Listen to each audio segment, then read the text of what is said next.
And hello, YouTube, and welcome back to another episode of the Zone TV Movie Entertainment with me, your host Jonathan. Once again, bringing you my thoughts and review for the final episode of season one, episode 8 of the Mandalorian. Now, spoiler alerts if you haven't seen the episode, because I'm going to be talking about some spoilers in here. And not that big or major, but still. And I hope everybody had a great Hanukkah, Christmas, Kwanzaa, whatever you guys celebrate. I hope you guys have had happy holidays. So let's talk about the Mandalorian now. So when I last saw the Mandalorian and his team pretty much hold down in pretty much by gunpoint, I guess, in one of the bars. They hold down, they're being pinned, they got they got Baby Yoda captured, and Mando and his team are pretty much at a point where like, okay, what are we gonna do now? Well, they pretty much had to escape the clutches of the bad guys, who pretty much want to kill him and his team, and of course take Baby Yoda to who knows where, maybe to get tested, to find out if it's worthy of becoming a Jedi, and if it is, executed. And we got to see some cool things in here. We got to see KOS, the hunter droid, protect Baby Yoda again, so that was cool. We got to see Mando take off his helmet. Now, normally I probably would have been pissed off if they would have done that, but seeing how this was the last episode of the season, and I kind of figured we were gonna get that eventually, but it was a quick shot of him without the helmet on. We did see his face, so we did get to see, I think, Pedro Pascal, his actual face. He does have some helmet hair. That's a key thing. That was pretty interesting. How helmets never seem to keep hair perfect, unless you're like in, I guess, what, Game of Thrones. Excuse me. But that was very interesting how his hair was all crazy. Helmets, you can never trust them. Anyway, we got to see that, and of course, their objective in this episode was basically trying to survive and get Baby Yoda the heck out of that planet, because bad guys were coming and they wanted to take him out. And we got to see some cool action scenes. We got to see, like I said before, we got to see Mando without his helmet. He got the patch to become an official, like, you are one of the clans member of the guild that he's part of, like an official member, instead of one like in training, I guess. So we got to see that. And then, of course, we got to see the big showdown between Mando and, the main bad guy. We got to see that. That was pretty cool. He got his jetpack. So that's basically telling you, yeah, he's officially complete as a Mandalorian. He's got the book bag, the jetpack. Sorry, not book bag. Jetpack. Which, Mandalorians, they can use it to fly. Not great distances, but, most of them can fly pretty well. So that's key that he has that now. So that's going to be interesting to see him use that next season. And then, of course, we got to see the ending where they took down the bad guy's TIE fighter. He survived, but then we find out at the end of it that he survived because he had the Death Blade. Now, if you don't know what the Death Blade is, if you ever watched Clone Wars or even Rebels, the Death Blade is a weapon that the Jedis had, that they had somewhere locked up somewhere, and then a Mandalorian took it.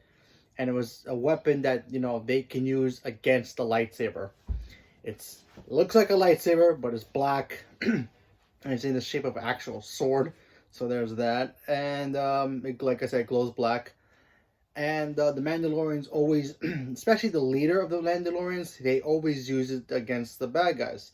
Whether it be, bad guys from their own clan, or people who are not Jedis, or whoever, any of their enemies. And whoever challenges, the leader of the Mandalorian, and then beats that person, they get possession of the Dark Blade. So how did this guy become the new leader of it? He must have defeated the previous owner. Now, the previous owner was this man who used to run the clan. If you ever watch Rebels, who used to, who got his from Sabine. It's very confusing. I know, I get it. But overall, very good episode. Excuse me.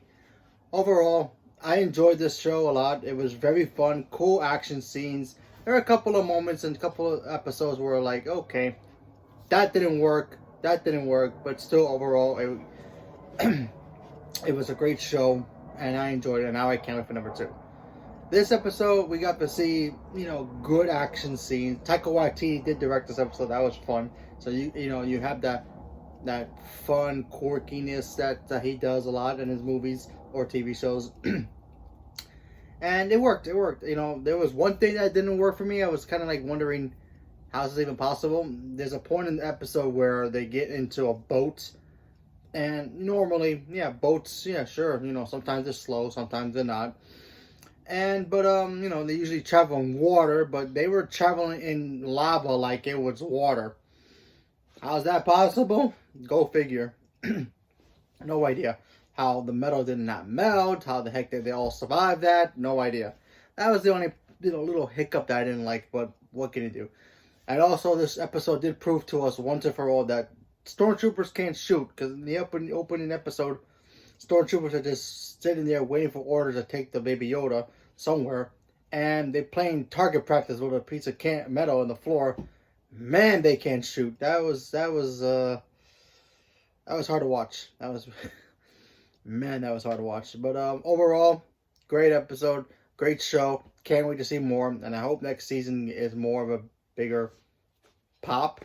And I hope the Baby Yoda fatigue does not die like super quickly, but who knows? Who knows? We have to wait and see what happens. So leave me a comment below. Let me know what you guys thought about the episode and overall of the season. Did you guys like it? Did you guys not like it? Do you guys wish it dropped it one whole, at once, all at once, like Netflix does? I know a lot of people still complain about that, but I kind of personally like the week to week. That way it's still fresh in everybody's mind and we can still talk about it after weeks it's dropped. Unlike certain other shows like Stranger Things, where you talk about it in like 2 days and then the next 2 days nobody cares about it anymore. So I kind of like this whole week to week thing. That's how Game of Thrones was so successful. And Walking Dead, The Flash, Arrow, all those are weekly, and a lot of people still talk about those those weekly episodes. And then nobody talks about Stranger Things anymore. Probably still do, but not as much as they talk about The Flash or Arrow, even Game of Thrones or whatever. I hope they continue the weekly episodes with The Mandalorian, and I hope it, because that formula to me works, and I like it. So leave me a comment below, let me know what you guys thought about it, and stay tuned for more. Thank you very much, and have a good day.